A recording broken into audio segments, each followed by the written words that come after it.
So all this knowledge is like with that song, the indigenous knowledge is embedded in songs. Yeah. So when these songs are passed down to kids, they grow up knowing, oh yeah, when it's drought time, we need to go look for shilietsu. Yeah. And they probably already know what it looks like.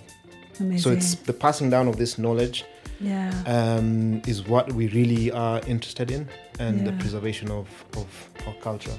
Yeah.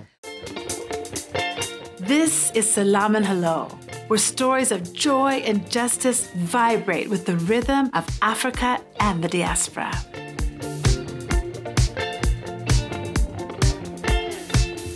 We're worried, anxious group of people trying to move along. Maybe one day we'll get onto something. Until then, we say. Salam hello everyone. My name is Lilly Bekele-Piper, and thank you for joining us today. Before we jump into today's episode, we are getting close to the end of season 3. So I would love it if you would please share, like, subscribe to the show. As we start to wrap up, it is so important to us to hear from you and to connect. And by subscribing and sharing, it really, really helps the show. And if you want to take it a step further and be willing to give us a 5-star rating, that's right, 5 stars, not 4, not 3, 5, we would be so appreciative. All right. So with that, let me just say how delighted and excited I am for today's conversation. If you've been following the show for some time, you know that we have a big heart for the creative industry, both here in Kenya, but also broader in the diaspora and in the region. And we have had the very good fortune of having so many creative forces come on and talk to us about their work, from Manu to the 2020 cast to, actors like Arsema Thomas. It's just been such a joy to hear the voices from the ground, from the continent, reach the global stage. And so today's guests just fit right into that story. We here at the show are a family, essentially, and so many of us have kids. And we talk often about the stories that our kids are hearing and growing up with. You know that my kids are quite older, so I've reflected at times about what we did and didn't have when my kids were younger, when it came to stories that reflected our African heritage, our Ethiopian heritage, our Kenyan heritage. And today's guests are really filling an important gap in the storytelling landscape through animation, through music, through culture. And I am just so glad that Sarah and Manu from the Uli and Tata African Nursery Rhymes family are with us today. If you haven't been hearing about Uli and Tata yet, you are behind, because our friends have been putting out their work and sharing it. There have been trailers and teasers out online that you can capture. And today you can hear a lot more about this beautiful world that they're creating. Uli and Tata's African Nursery Rhymes is an animation series that follows the adventures of siblings, Uli and Tata, as they set out on a quest to uncover East Africa's vanishing nursery rhymes. And I kind of think of East Africa's just beautiful cultural legacies, environmental landscapes, and so much more. The creative minds behind this project are, as I mentioned, Sarah, Mallia. Did I say it correctly? On the first try. Look at me. Sarah is the creative producer of the show. And we're also joined by Manu Akatasa, who is the photographer. Akatasa. It's all right. We can do it again. Akatasa. Akatasa. It's a mouthful. But there's a T there. Yeah, it's actually Akasa. Aha. The T is silent in Luya, it's just there for decoration. Yeah, it's just there. Okay. Stand out. Akasa. Sawa. Who is the executive producer of the show.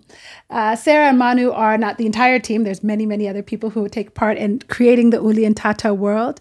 But these nursery rhymes are joyful, they're vibrant, the images are beautiful, they're also relatable and familiar to those of us who live here in Kenya. And we are just so glad to have them on today to talk about what it's been like creating this series, what their hopes are for its engagement both now and in the future, and how it even came to be in the first place. So Sarah and Manu, it's such a joy to have you with us today. Karibu sana. Thank you. Yeah. Wow. Listen, we might do multiple languages today already. We have the Luya, we have the Amharic, we have the English, we have the Swa. Let's see where this goes. So for those who don't yet know about the world of Uli and Tata, who would like to tell us a little bit about how this world came to be?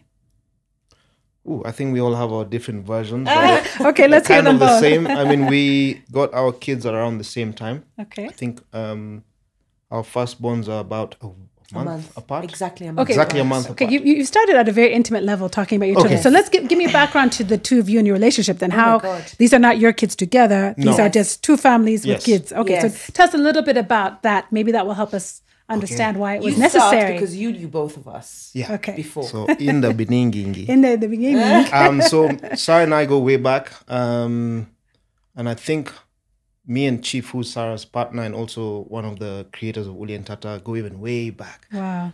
We used to work in an animation studio together. And further down the road on State House, Sarah used to work at Power 254. Okay. Oh, yes. And I would always go there there was lots of events there that Sarah curated. And I remember one day I was heading down there and Chief was like, you're going there. You should say hi to Sarah. I was like, You're like, who's Sarah? you mean Sarah Mallia? Yeah, how do you know her? Anyway, long story short, here we are now. Sarah and Chief have two beautiful kids. Okay. And our firstborns were actually the ones who inspired this show. And you know what it is like raising kids in this modern day. The screens all around us, it's inevitable that they will be, curious to see some content and cartoons and all this stuff. Yeah. So while they were growing up, we really struggled with curating stuff, content for them that we felt was healthy and that they could relate to. We were especially looking for content from Africa, East Africa to be specific. But there was really not much. There was a lot of stuff there, but we were looking for songs we could play to them while we were working, because at some point it was during the pandemic and we were working from home. So, you always had an iPad lying around and you wanted to put something for them to watch while you were sending out While those you're emails. working, right? So I think that's where it started. Out of, a demand for content for our own very kids. Wow. And that's where the spark began. Yeah. I think we're content creators, right? So we also know what is good content and what is not very good content. And I just didn't want to listen to Baby Shark on repeat. And I don't know, just like these kids shows that that you find on YouTube that just sound very, very generic. And Pop. yeah, and it was during the pandemic. This is, in a way, the idea was born during COVID. And yeah, I'm a mother to two Kenyan kids. And for me, it was extremely important that they had access to content that reflected their realities, right? Period. And I started doing some research and, like kids' self-esteems and their self-worth and positive self-identity is, of course, linked to what they watch and what they read, especially in today's day and age. Yeah. I'm originally from Malta, even though I've been here for half my life now. And I'm also from a very small island, and I didn't have access to games and TV shows and books that reflected my language and my reality. And I just wanted that for my kids. I wanted them to be proud Kenyans and proud Africans. And I'm like, how are they going to be that if the books and the TV that they're reading, the TV that we're watching has snow.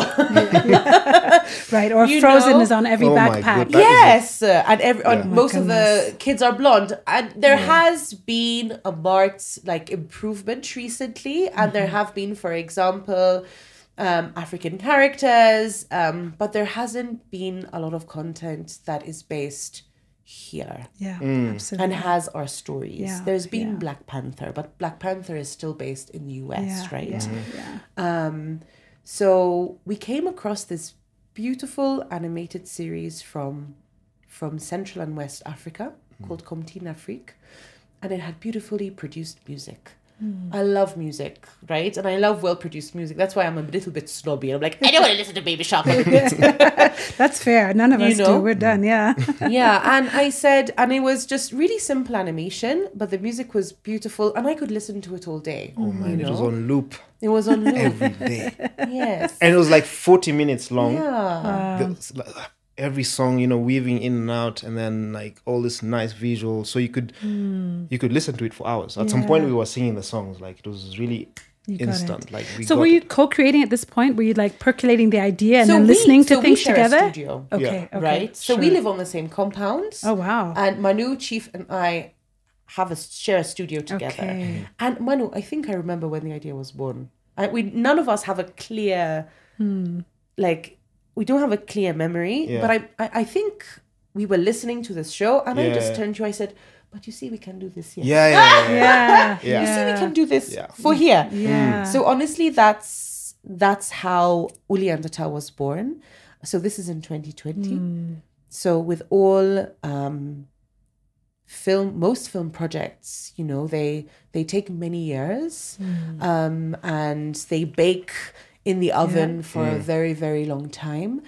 And we got our first fund was from the Kenya Film Commission, which I'm really proud that it was a Kenyan institution Yeah. that gave us that first kind of funding. And we said, oh, where should we go next? So the idea was, let's go to different communities across Kenya first.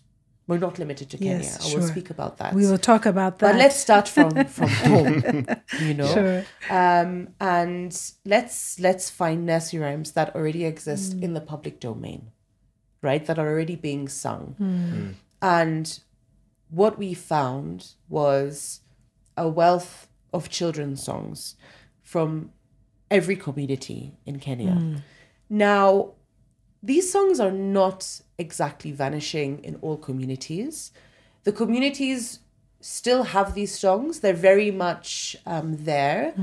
But the problem is that they're not documented. So, of course, they're at risk of being lost. When something is not documented, it's at risk of being lost. And there's a lot of rural to urban migration. And what we found is that urbanites don't have access to these songs.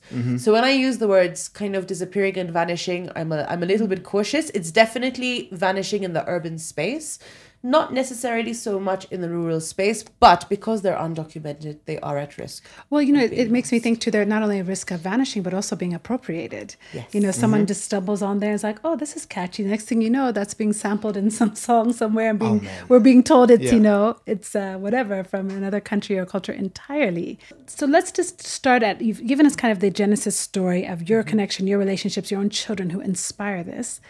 What's the next step in that process? I mean, you get the Film Commission funding, but there must have been some drafting, something, researching before that. You were just starting to say that, I think, before I cut you off. But Yeah, I mean, so at this point, we've got the funding. The idea is pretty much documented. It's solid, but we need to go out there. I mean, prior to that, I think we the easiest thing was to Google what Kakamega Forest looks like. and why Kakamega? Because that's my ancestral home. That's where I'm from. That's where my grandmother is from. My grandfather, my whole family is from And Kakamega. they have very good music as well. Their music, my God, Yeah. the energy. Yeah. We were like, we're starting there. We have to start strong. And Luya was a no-brainer. Yeah. So we decided to go down to Kakamega. And we were hosted by my grandmother, my kuku, who is, I think, almost 80 now. She's just turned 80, if I'm not wrong. Yeah. And she goes to church religiously. So song is always a part of her. And so what she did is she invited 3 of her friends to come sing for us. And so we got the cameras out, the microphones prepped ready and everything. Amazing. And we told her what we're coming to do. We already had I think some artworks and everything. And pressed record. Boop. And they started singing. Okay. Baby Jesus here. It was mostly religious songs. Sure. And we were a bit stumped, but we were like, okay, let's be patient. We've got all day here. We were like, that's beautiful. Really nice singing. But we'd like to hear, you remember that song my mom used to sing me? Yeah. When she was putting me to sleep, those lullabies. And then they were like, oh yeah.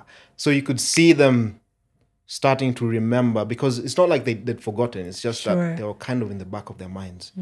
And we began peeling away at those layers, and eventually we got this song called Tsimbindi, which is the first song for the series. It's not, is it the what's it called, the opening song? It's the opening song, yeah. Okay, When about it's- planting and go and give me Yes. seed to That's the plant. one. Yeah. And the dance. Yeah. The end. So this song was sung during the drought, when there was scarcity of food. And it's about this weed that's called shiretso that they used to eat.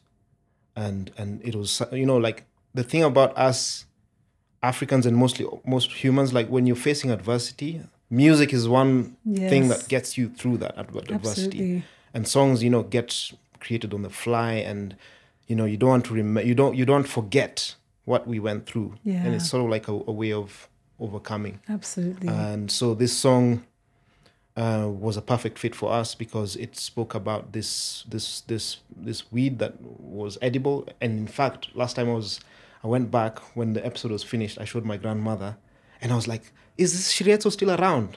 Like, is this weed, do you still eat? Obviously, they don't eat it because now there's an abundance of food. Sure. But she was like, yeah, actually, let me go show you what it looks like. So this is the first time I actually saw it. And she took me to the garden, and she was looking for it. And eventually she found one, and she plucked it, and she showed me. And I was like, wow, it's really good to see that, you know, it was a real thing. It's not just songs, but there were actually real songs about real things that got them through sudden, you know, crisis. Absolutely. Yeah. You know, it's amazing that tradition is also true in the Black American experience, because songs of the civil rights movement back to songs from the Underground Railroad, when people, enslaved persons, were being told, you know, you can escape tonight. It was through music. It was Wade in the Water, you know, and people would hear that song. People were planting and hearing that song. They'd be like, okay, that means tonight we can escape. You know, music was a vehicle of liberation, you know, and also comfort. And it's so central in the Black American experience. It's quite powerful to see that connection with our experience here in the continent as well. You know, the roots were here all along. Yeah. So all this knowledge is like, with that song, the indigenous knowledge is embedded in songs. So when these songs are passed down to kids, they grow up knowing, oh yeah, when it's drought time, we need to go look for shirieto. And they probably already know what it looks like. Amazing. So it's the passing down of this knowledge is what we really are interested in, and the preservation of our culture. Yeah. We're going to dig deeper into that, because that really is the heart of our conversation. But I'm curious, when you were showing it to your grandmother, in my mind, I'm thinking, what did your kids think? Because they were also your inspiration. So I'm curious to hear what the kids' reactions were to those They're first our biggest fans. episodes. Oh, yeah, awesome. So the first time we made this branded T-shirts with I mean, first of all, Uli and Tata are actually their names. Oh, so the characters are actually based off them. Oh, wow. Wait, So- nicknames. Okay, Their yeah. nicknames. Okay, So okay. Uli is my daughter, and Okay. Tata is Yes, is- it's my Okay. son. Yeah. You know, it's what we call my mom. So I was like, wow, Tata. I was like, this name is really, So, I love it. Tata so it's different in different languages. So Chief Nyamwea, who's the creative director and also my partner in life and work, is he's from Kisii. His ancestral home is Kisii, and Tata's father. Okay. So he's named. So my son's second name is Ratemo, and Ratemo's my late father-in-law. Okay. So we called him Tata because he Lovely. had our father's name. Yeah, Yes. lovely. Yeah. Okay. Yeah. So you take this to Uli and Tata and others, and what's that reaction? They are like amazed. At first, I could see it. They couldn't understand that they were in the show. But now every time, like every night, when I tell my daughter stories every night before I put her to sleep, and she's like, "Is this from Uli and Tata? Like, is this from our universe? Is this from my show? And I'm like, okay, good. Like, yes. And I somehow weave the story into, like, I make it up and I weave it into the show somehow. And there's this particular T-shirt that we made these branded T-shirts, and she would go to bed with it every day. Oh, wow. Like, So even what? that's worth it. Yeah, like we nothing could else, immediately see the impact. Yeah. Even in school, because when they go to school in the morning, they usually sing for about 30 minutes. They call it good morning time. Yeah. So this song, they started singing it in school. The teacher. I want to speak a little bit about the importance of research and going to these communities, right? I've been told by a number of people, like, oh, you're spending too much money on research, you know? And you spoke about did you speak about Google? So when before we got the seed funding from the Kenya Film Commission that took us to Kakamega Forest, right? We tried to develop some concept art. Okay. So we went on on Google and YouTube, like most kind of millennials do, right? And we tried to find pictures of Kakamega Forest. Because for us, Uli and Tata is about preserving nursery rhymes, but also celebrating like our cultural and natural heritage. we love nature, we're environmentalists, we're culturalists. So all of this is really important to us. So we tried to draw. I mean, I won't even show you the artwork. It's a little bit embarrassing. The concept artwork we created from Google was crap. Honestly, it was terrible. And the difference between the art before and after the trip is ridiculous. Wow. And that speaks to, you know, the importance of going to places and the importance of authenticity as well. Yes. Importance of representing communities, cultures, their nature, their trees, their flora, their fauna, as authentically as you can, right? Absolutely. So then, after this research trip, we were a small team of like 10 people, maybe 5 people on the research trip, and maybe like our creative team was 5, and we created the first episode. And the response was incredible. And that is when, as a producer, I decided, okay, let's try and have, you know, a series of this. And I started to go around. So Chief and I traveled to Annecy Film Festival, which is one of the biggest animation market film places in the world. We went to Discop in Kigali. You also went to places in England.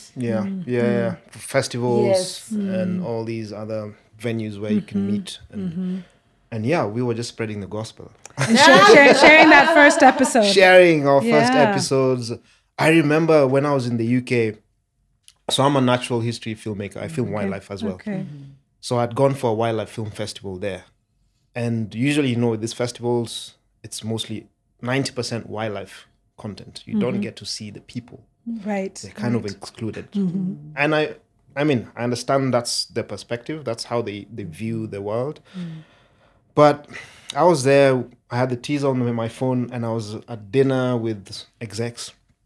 And I remember the conversation just came up. Animation came up and storytelling came up.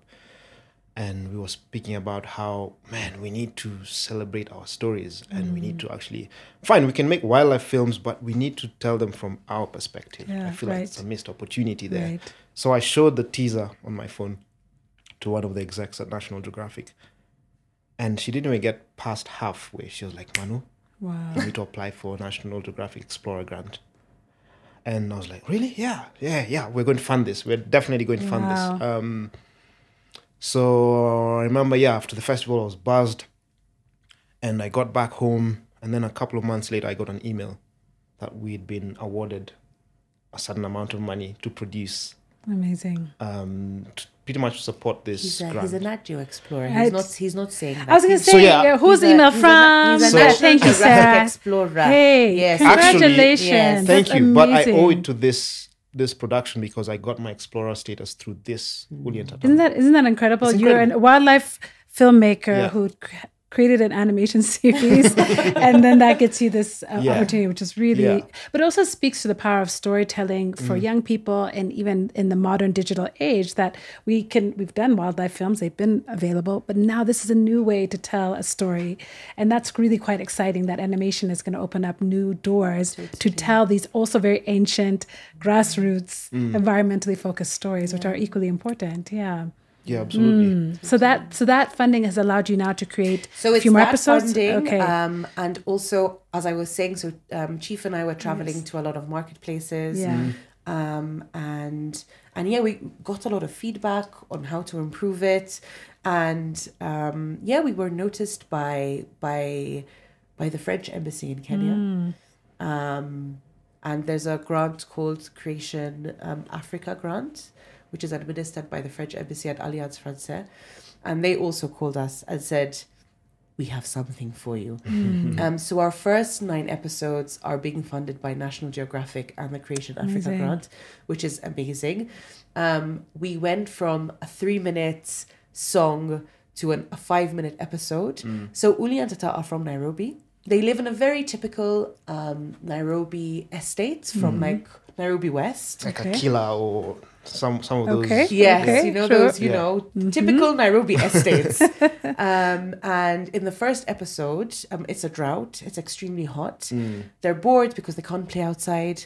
And they go into a storeroom and they start rummaging around looking for their instruments. For something to play with.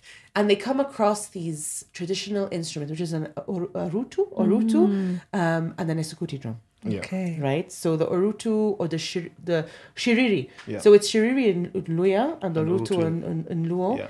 And then the isukuti drum, of course, is the famous Yeah. Luya drum. That's that loud. And they start playing with these instruments, and they summon tuki, which is a great blue taraco bird, a giant bird from Kakamega Forest, Amazing. played by Don Sibio Kumu. Yes.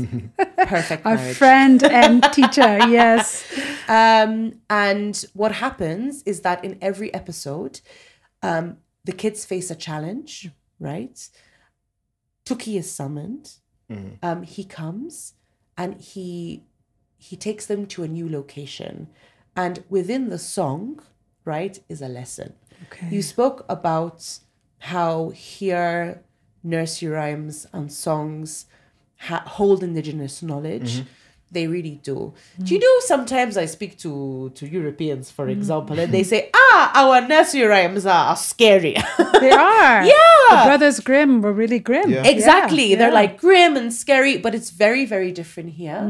So what we found is that most of the nursery rhymes are very related to nature, to farming, to animals that they love. So for example, when we went to northern Kenya, most of their songs are about camels because, for example, the Gabra worship their camels. Yeah. When we went to Samburu, the songs that we found were an ode to Mount Ololokwe, which is incredible, beautiful mountain that has water springs on it and that elephants climb to find water. And there's a shrine up there that is And also. then, exactly. When we went to the Ogiek people in the Mau forest, the song that we chose was an ode to an indigenous tree that bees love and give them Dombea honey. tree. Yeah. Beautiful. So we were just blown away by the content and the quality of song. So what we do is first we find the song. Okay. The song is the Always starts impetus for the Yeah. rest of the Song story. is the impetus. From the song, it goes to our script writers. Okay. And our script writers write the story. Beautiful. But it's always based on the song. So normally in animation you write scripts. Absolutely. But we do research, then it's research, script, art department, production, post-production. Let me ask you, okay, for so many questions. I'm looking at my questions here. I'm like, I have so many other questions. First, are we going to have like an Uli and Tata concert at some point? I'm seeing like a December holiday concert where we get to experience all of this music live here. Yes. Just say hope yes. so, yeah. Just say Yeah, yes. yeah. Okay. Yeah, Salam hello, definitely. listeners. Let's all pitch in It's a for yes this for thing. me. Okay.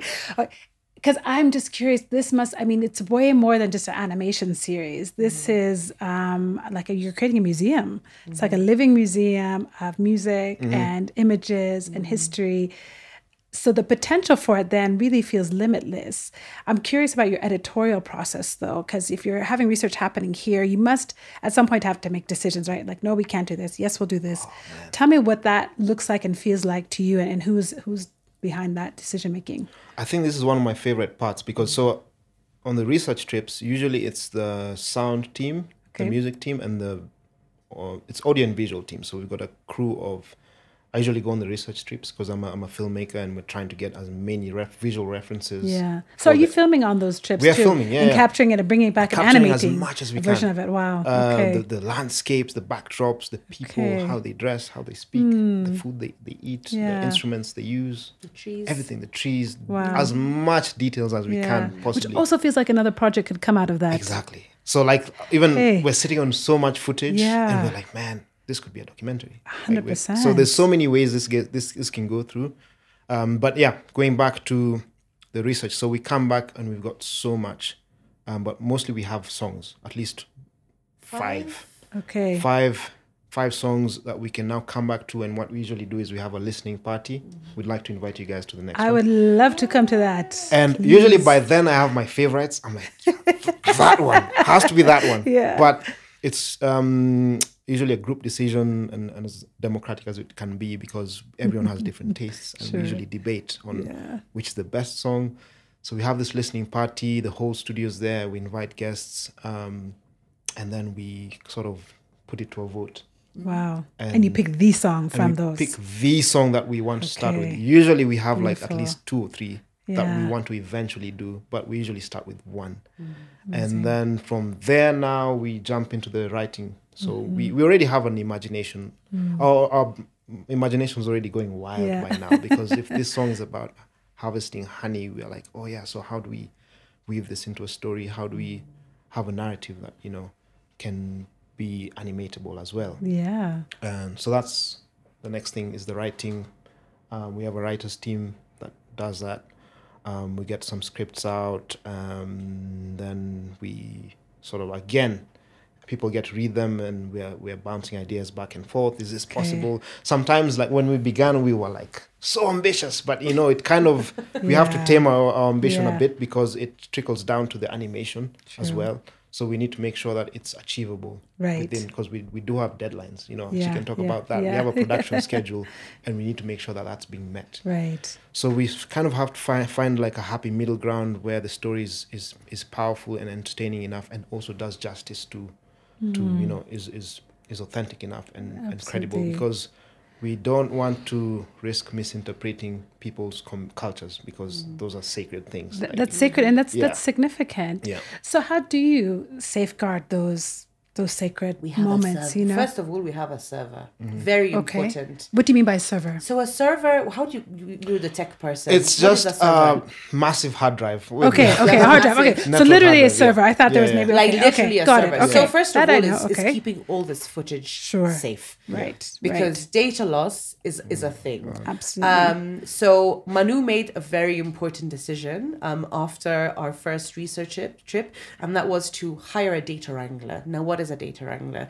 A data wrangler is someone who ensures that all the footage and all the data that is being collected during the research trip is safely stored and logged in a secure way and space, and that is our server, So which is so smart. important. Because we, from the very beginning, our writer Melissa Waku told me, how are you condensing all of this in 5 minutes? Like, it's so much. She's and she's a children's book writer.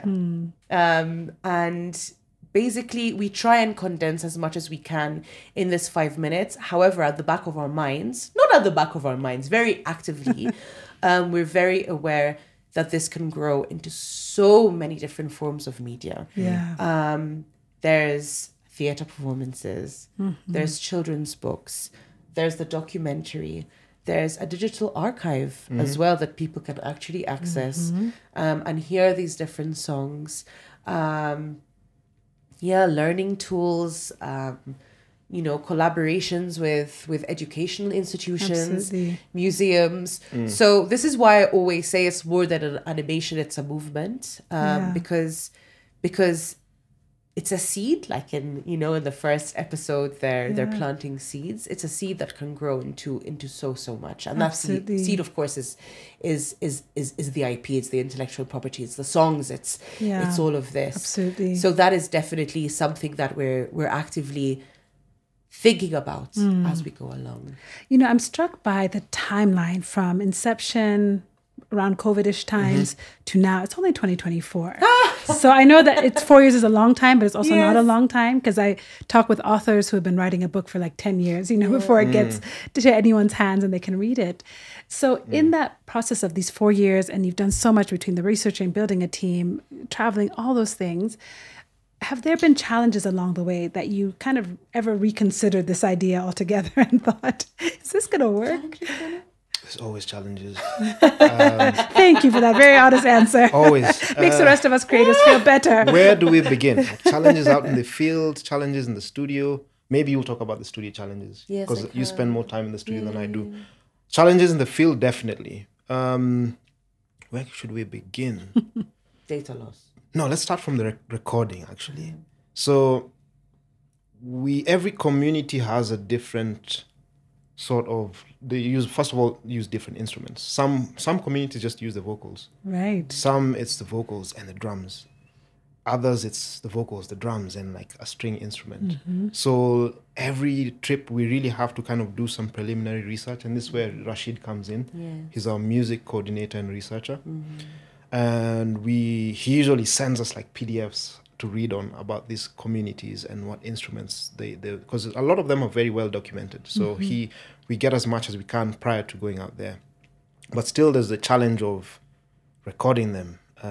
Because there's no studios out there, so we kind of have to go with our own makeshift You're studio. stuck with like kind of, Yeah, we've got an amazing field recordist and sound engineer called Jiska from Burundi. He's amazing. He's amazing. Yeah. Because, you know, and some of these songs, you know how much effort, like we've told you how much effort and sweat it gets into, you know, once you've peeled away all those layers and getting that song finally, like you need to make sure it's recorded to the highest quality and fidelity. So we sometimes we get to the community and we're like, oh, we're already looking for a place where you can record it. If we identify one hut there and we're like, can we go record there? And we're like, no, that's the chief's hut, you can't record there. Maybe this one here. And then we go in and then this guy is clapping to see what the echo is like. And so there's all those things. We need to make sure we're doing this at the best quality possible. And then we get there and then he sets up the mics, everything. Then we start recording. And that's usually where we have to be very, you know, we really need to make some decisions because we need to think ahead now. Yeah. How You're thinking about what these guys in the studio are going to say when they get this recording. There's too many voices. It's sounding a bit too chaotic. I mean, it's great. Then we start isolating, you know, like, oh, she's got an amazing voice. He would be great to pair with her. So we're also doing some musical direction there live as it's happening. So we usually do several takes. And by the third one, we've identified like, yeah, let's get these three. They're amazing. We get them to sing. And then we're like, cool, we've got one in the bank. Now, do you have any other songs? Is there a story that comes to mind where you thought in the field one day, this is not too much work, but this is harder than I expected? I mean, not really, because I have so much trust in our team. They're all ninjas, man. Everyone. I wish they could all come up here. Me too. I'm just impressed to hear you say that. That's quite an incredible testament to them. Yeah, and especially when you're starting out, people tend to want to hold on to their baby, their idea so much that sometimes that works against you and the product or your show, whatever, ends up suffering. But if you have trust in people who are actually good at their job and you let them do what they do, then, you know, there's that confidence. Has there ever been a community that just wasn't trusting you, just kind of looking at you sideways? That's a good question that you said. Trust is a big one. But since we spend so much time doing research, usually with most of the episodes, it's through our family. So like with the first one, it was through my grandmother. So there's already that established trust. Right. But the recent one, which was the Hadzabe, who are a hunter-gatherer community in Tanzania, who are on the brink of extinction. I think there's less than... There's 500 who are actively living the lifestyle. Yeah, so they're on the brink of extinction. So they are well protected. But a good friend of mine called Jiga, who runs AfriSource, which is the African School of Storytelling, he's working on a documentary with them. And he's been building that trust for over 4 years. He even almost speaks the language, which has click sounds, by the way. Yeah. If you didn't know, there's actually a community in East Africa that speaks with click sounds. Wow. And so I helped him out on his documentary a couple of years ago. I just like volunteered. I was like, yeah, I want to go there. And so when we started this, I was like, man, we need to go and do an episode with the Hadzabe. So since he had already established that trust, we were like, hey, would you like to partner with us on this? Yeah. And he was like, yeah, no brainer. And so it was easy for us to go in there based on his relationship with them. Yeah. And he explained to us what we wanted to do. And it was like almost free flowing, you know. Amazing. Yeah. So without that, it would be almost impossible. It's just really interesting how a digital animated product relies on human relationship at the end of the day. Really, it's trust, it's relationship. It's actually all of the things that our cultures really have at the center of their values. This whole Ubuntu-ness, that kind of seeps into everything. And whether it's a digital product or if it's, a bank transaction, you need that trust. And I'm struck by how central that is to you actually being able to achieve your dream and your goal of producing this series. You mentioned language, and I do want to talk about the studio challenges because I know that's another world entirely. How have you managed language? Because I know you really want to be diverse, you want to be representative, you want to be inclusive. I mean, does your team just speak? I mean, do you just all have friends everywhere? Does everyone speak 7 or 6 languages? Fixers. Yeah, fixers, okay.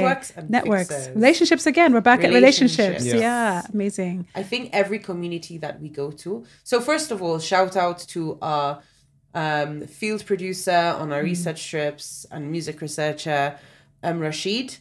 He's a don. He's has a wealth of experience organizing music festivals and music with Kenyan artists. He's a musician himself as well, but also a social scientist. Okay. And he's incredible. He's an imze, so he carries, that authority in a way. And he's just he's very sensitive and very aware that each culture needs its own care. So he spends a lot of time before the research trip researching, reaching out to people, who have worked within the music industry, because music comes from somewhere. Yeah. In Nairobi, we have a lot of different artists, right? But they were taught by someone in the village. Sure. Right. So who are these people in the villages who actively, play these instruments and produce the music and who know these songs. Yeah. So there's a lot of research that goes into it before, and then we go to these communities. Something else that's really interesting I'd like to mention is that our videographer once told me that, he's like, I'm used to going with these doing NGO films, asking people personal questions, doing, filming toilets, and I don't know what, but now I'm going to elderly people and saying, do you remember these children's songs? Yeah. And it's joyful. Yeah. It's joyful for these elders themselves. It's joyful for the children. We're going and we're asking them something that they can share from their community with the world. And I think that makes it also it makes it much easier. Yeah. You're so right, because so much of the industry here has been beholden in some ways to the development community, and I used to work in that space, and I always found it very awkward that you get on the ground and you have to ask someone you've never met about their health habits or whatever it is, which is an intimate question to ask, but you're funding, they know you're funding, so they kind of have to answer, and this is a very different exchange. This is person to person, African to African, Kenyan to Kenyan. Even if I don't know your language, I'm not from your region, there is this very different kind of ask that you're making of these communities. I have a few more questions, and my producers are like, you've been talking a long time, by the way. But a couple of things I want to hit on. One is kind of a new pitch Kickstarter that's happening right now around creating some news stories. A colleague of yours, Njeru Njoka, which I have said perfectly, by the way,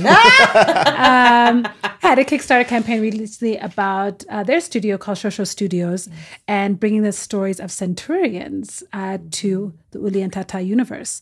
Tell us about that project, because I was fascinated by this idea and concept. Yeah. So Jeru is on our advisory board. He's also a good friend. He's the former CEO of Kugali. They are, I hope I don't misrepresent, but they are a Pan-African collective that make animation and comics. And I found out about them through Kickstarter, actually. Because they've been very successful in fundraising for I think they're based out of London, but all the founders and team are Africans in the diaspora and in Africa themselves. They're quite incredible. Look them up. So Jeru was also responsible for spearheading Iwaju, which is a Disney Kugali animated series that's based in Lagos. Absolutely amazing. I think it was launched like a couple of months ago and made huge waves. And yeah, he's our advisor, and he approached me and he's like, I want to fundraise for my community. I want to produce an episode in Embu. They have been collecting stories from their grandmother, who's 100 or almost 100. I think so. I saw it online. For the last 8 years. And the idea is that, we go and we have a research trip in his home of Embu, and we learn the songs and, you know, the ancestral wisdom, the trees, the flora, what trees have power and can heal, and then make an episode from that. And it was really, really touching to me that people are like coming to us and say, I want to fundraise for Mike. And that's it's such an achievement for me. That people want, like, that people want to fundraise for their own communities. The active agency, the willingness was very moving. It's really amazing. Oh, I love it. I feel like stories like that also will create a domino effect, and people be like, oh, this is possible. Let me get home. I'm thinking about even our own team here. Campaign. Exactly. We will put it in the show notes so people can find it, and absolutely put it on our stories to make sure people can find and support the story. Because I was so moved also by this idea of a 100-year-old grandmother who has preserve these stories for her family, and now we're all going to benefit from her wisdom and her storytelling and her ideas. It's just such a powerful idea. So, you know, things like this Kickstarter campaign. Also, recently you were recognized by your animation project, I should say, was selected for the 2024 Durban Film Mart. Congratulations! Thank you. I believe in giving people their flowers. So, congratulations for your project to be recognized by such a platform. And one of the organizers, the director of the Durban Film Art Institute, Magdalene Reddy, said something that I thought was really interesting, that the global demand for authentic African stories and animation is growing, that she sees there's a trend there. And so I'm curious, between Kickstarters like the one for Shosho Studios to, you know, having this recognition, what does that tell you about your audiences and what they're looking for when it comes to animation, their kids, you know, not just here in Kenya, but beyond? I mean, the demand is clearly there. There's people asking us every day, like, when is this coming out? Yeah, we're going to get to that too. We need to put that front and center. Yeah, so I think there's definitely, not even in Kenya, like globally, there's also Africans in diaspora who want to feel some sort of connection back home. And they are always like forgotten, because they're like, once you leave Africa or your homeland, you've gone and you've gone for greener pastures and whatnot. But like, yeah, there's a demand for it. I think the world needs indigenous knowledge right now, because there's a lot of problems we're facing that could be easily solved by going back to the way we, not necessarily just going back to, but like integrating indigenous knowledge. Thank you for that. Yeah. In the modern day living. Like 100%. You shouldn't forget that there's still elements that need to be integrated into how we're going to live and how we need to be living in order to have a sustained future. What else could you... I mean, I wish Chief was here to speak about this. I know he'll speak about it so eloquently, but he always says it's our generation that needs to do this, that needs to preserve our culture and natural heritage. There was such a shift in a matter of 100 years. Yes. Right? And what does he call it? It was almost an erasure, right? In some communities more than others.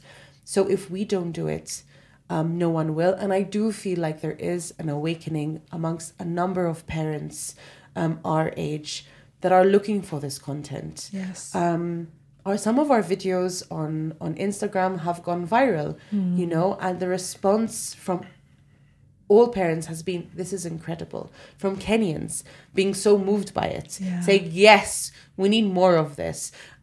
People from other countries saying, oh my God, I'm working on something similar. You should come here. Yeah. So we are starting in Kenya and Tanzania and East Africa, but we do want to go Africa-wide, because it's Uli and Tata's African nursery rhymes, and we're Pan-Africanists. Absolutely. So we feel that the whole continent should be covered. Absolutely. So yeah, I again, what people say. There has been like a push of, oh, don't be so authentic, going to Ogiek, people singing about indigenous trees. You know, are people going to respond? I think they are. Yeah. I think they are. If we sung English songs and French never nursery understood. rhymes for so long, Right. why can't people also learn how to sing our songs or Absolutely. just enjoy our songs? Absolutely. You know, does Burna Boy Absolutely. speak in English? No, he does not. He really does not. You know, so what is yeah. the option that things need to be in English? Things need to be in French. Like, we can also sing in our own languages, and I think people around the world will enjoy it. 100%. Yeah. You know, one of my questions was just around, you know, are you having to balance a global audience? Like when you're in that creation studio, you're in the film, you're in post-production, you know, are you thinking of the person in Canada who might be watching this, the kid in Nairobi, the grandmother in Tanzania? Are you are those people in the room with you, or are you just creating and being true to the story? Me, you know, Manu and Chief made a pact. Yeah. 2 years ago. Yeah. We sat down and we said, no matter what happens, no matter what is thrown at us, we are making this for our children. Number one, right?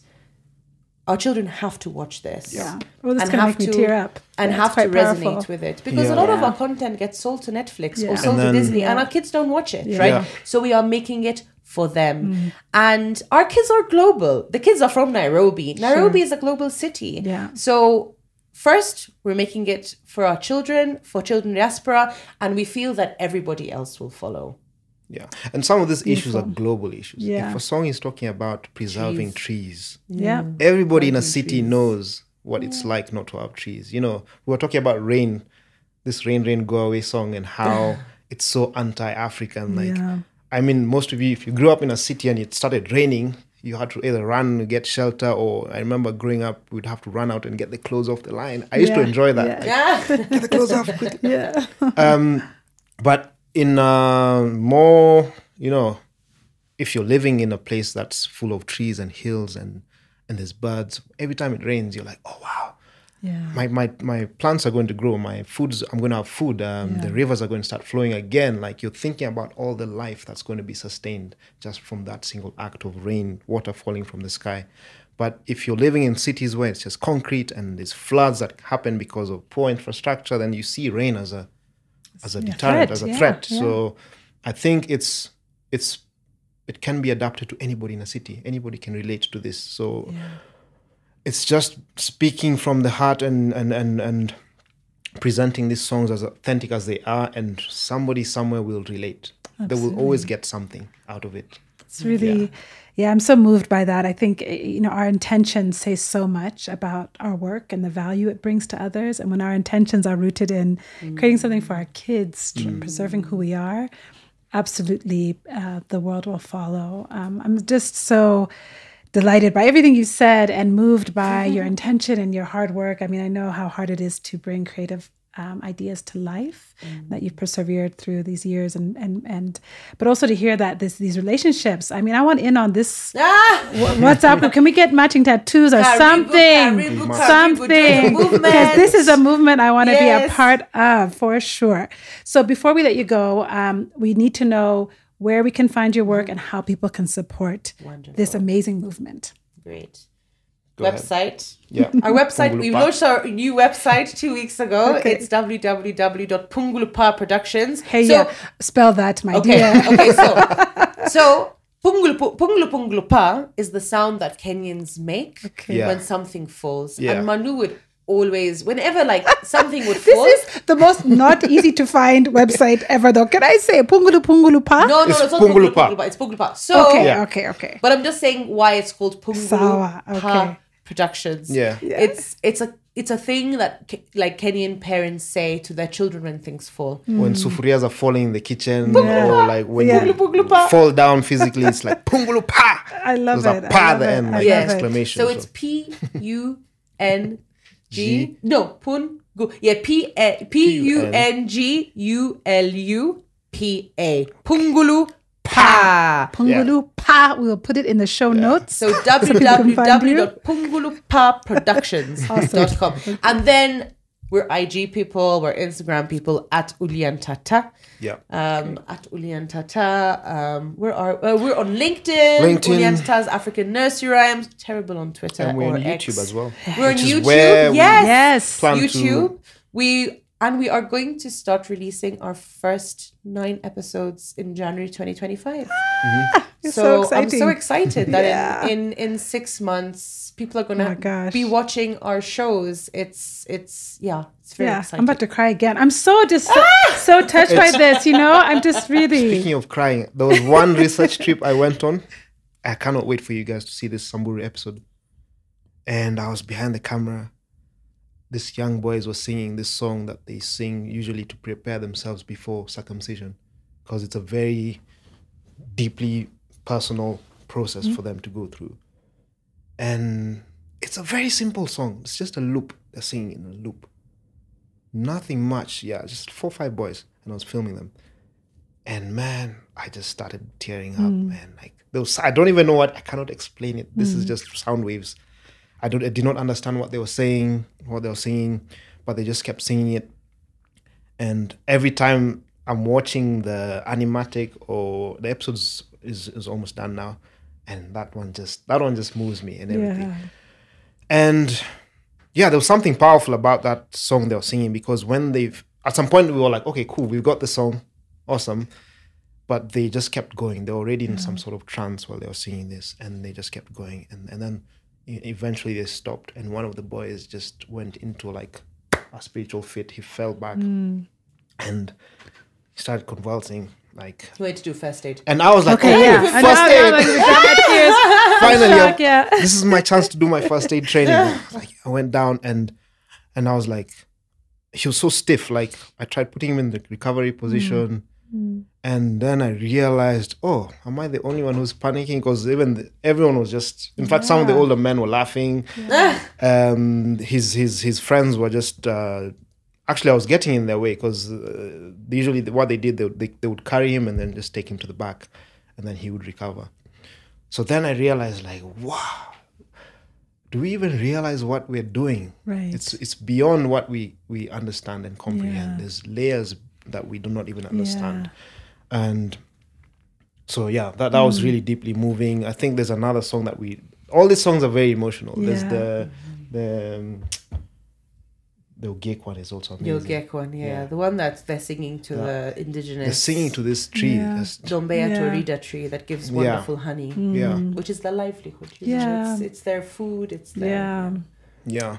And it calls to our spirituality as Africans. I think the idea of God has never been beyond our perception. Yes. It's always been something, like God has always been somebody or an entity that we could physically experience through the wind, through the trees. Absolutely. We could see the God's presence around us, and somehow that we got detached from that. And I see it for myself on these research trips. There's a lot that we cannot bring back and be interpreted into these songs. And I wish everybody, I think everybody can get an experience like this. Like, if you still have grandmothers or grandparents that are still alive, go visit them. Just I think go- that's why I moved by. I lost my Yeah. grandparents when I was so young. Yeah. So my parents have done their best to tell us stories over the years, but I think I moved by my own sometimes complacency around it, and just that you guys are doing all of this for not just kids, you're also doing it for people like me, for parents and aunties and all that who also didn't have that growing up, and that's just a gift. Yeah. It's a real Honestly, gift. Lily, I don't think we knew where we'd be today. And Elea Kassam, who emceed an event for us recently, and who's a very dear friend, also doing amazing things in the kids space, said, sometimes an idea chooses you. Yeah. So you're just vehicles that are doing this thing, and it's going to be beyond you at some point. And that's absolutely fine with us. Absolutely. Well, may you have all the sojourners you need on this beautiful journey that has chosen you, because just having this conversation with you has really lifted me. And I can't wait to see Uli and Tata's world expand. Oh, man, we cannot wait to share. Cannot wait. Yeah. Really, really powerful. Well, we have these 2 questions that we like to end every episode with. I don't know. It's just fun for us to kind of end on a common theme. The first question is very simple and light. What's your favorite drink? Right now, it's lemon and ginger. Well, that was right on the top of your tongue. Lemon and Like ginger. right now, is that what you're drinking in Yes, that what I'm canister? drinking right now. Yeah. A dawa or no? It's a dawa. dawa, okay. I was in Rwanda last week for three weeks filming chimpanzees. Amazing. And they call it spiced tea there. Okay. Okay. And I was just drinking it every day because I was drinking that and other concoctions because the crew that came in were all on anti-malarials. Oh Lord. And I was like, I'm not taking any anti-malarial. I want to find out what herbs you guys drink, what herbs you drink when that tree in the forest that cures malaria. I want that. Yeah. So like that's what I do, and I got into teas and herbal teas, and so far this is the one for me. Fantastic. Yeah. All right. I'm going to have to open that canister before you leave and take a whiff. I am addicted to coffee. And it's your Kahawa's queen, as we say, right? It is your ancestors' fault. I never drank coffee till I went to Ethiopia and I was hooked. Are you I would be up serious? to 4 a.m. like this every night. I'm like, why can't I sleep? Why can't I sleep? It's all about timing, Sarah. That was it. I learned along the way. But yes. I'm a sorry, kahawa. All right. Love my coffee and my sparkling water. Yes. Oh, we're in good company. These are all favorites amongst us. And then, before we let you go, our show is all about joy and justice. And Uli and Tata's world brings so much. I mean, the justice is so soft, which is beautiful about it. And the joy is just bright and vibrant. But we would love to know, what is bringing you each as individuals joy today? What's bringing you joy? What's bringing me joy is being able to travel. I think it's such a luxury. And to be able to travel within Africa as well. I'm very privileged to be, I do a job that I get paid to travel. And I get paid to travel to places where people save up all their life to go and visit. Yeah. So that gives me joy that I can have that privilege to visit all these amazing people and places. Do you have a favorite place or a recent place that you've been that you loved? Right now, anything in Central Africa. Okay. Gabon was amazing. I went to Gabon last year, and man, we need to go to Gabon. We need, Love 99% rainforest, so you cannot Is that escape. right? Yeah, Wow. like you leave the city 5 minutes, you're already in the rainforest. Amazing. So it's just amazing food, amazing people. Okay. So Gabon right now. Gabon's getting a shout out. I don't think we've ever mentioned Gabon on this show before. 97 episodes in. So thank you for bringing them to the table. Okay, Sarah? I'm an activist at heart. I think, building social movements is something that it's this calling that I have and purpose that I have. And just seeing the excitement, the encouragement, the enthusiasm and support by Kenyans, by Africans, that brings me joy. Like just this push, just this. It's overwhelming. So others' joy is bringing me joy. Oh, that's beautiful. That's beautiful. Well, thank you for bringing us so much joy today. This has been a thrilling conversation. We met kind of when I came to one of your early events at Unseen. Pitch event. And just heard this and was entranced by that. And I'm just so glad that, you came today and have shared, the current journey and what's going next. Cannot wait to see all this come to life. Thank you for the work you're doing. Such a privilege. And we have to give a shout out to Bukachi. Yes. Hey, am I mentioning him or are you mentioning him? So my editor and sound engineer is Bukachi. Let me say Akatasa. Akatasa. It's a silent Akasa. Now I'm going to be calling him Akasa instead of Bukachi. So a huge shout out to Bukachi, who is your brother. Beautiful Amazing, thing. yeah. You guys are hardworking creatives. Yeah. Amazing. Yeah, it is a small world. This is why relationships, like you were saying, this is why relationships matter. Because somebody is somebody's brother, cousin, friend, something. Yeah. So anyway, huge shout out to them. So listeners, thank you for tuning in. If you have questions for our friends, let us know. Drop us a note in the comments. Share the episode. Like, subscribe, follow their work, engage with it, support them. This is something where when they rise, we all rise with them. So join the movement. And we'll see you next week. Yay!